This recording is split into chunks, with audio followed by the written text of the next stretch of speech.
জুলাই মাস ১৯০৯ সাল। সমুদ্রের বুকে ভাসছে এক রাজকীয় জাহাজ SS ওয়ারাতা। ডারবান থেকে কেপটাউনের উদ্দেশ্যে যাত্রা শুরু করেছিল জাহাজটি, কিন্তু মাঝ সমুদ্রে হঠাৎ করেই যেন হাওয়ায় মিলিয়ে গেল জাহাজটি। কোনো চিহ্ন নেই, কোনো ধ্বংসাবশেষ নেই, শুধু এক গভীর রহস্য। অনেক অনুসন্ধান চালানো হয়েছে, কিন্তু ওয়ারাতার ধ্বংসাবশেষ খুঁজে পাওয়া যায়নি। কি ঘটেছিল সেই রাতে?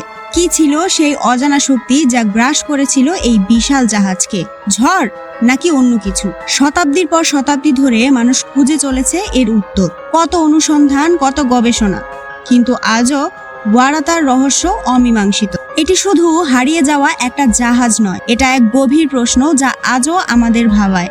সমুদ্রের অতল গভীরে লুকিয়ে আছে এমন সব রহস্য যা হয়তো কখনোই জানা যাবে না। ওয়ারাতা, হারিয়ে যাওয়া এক কিংবদন্তি, এক গভীর রহস্যের নাম।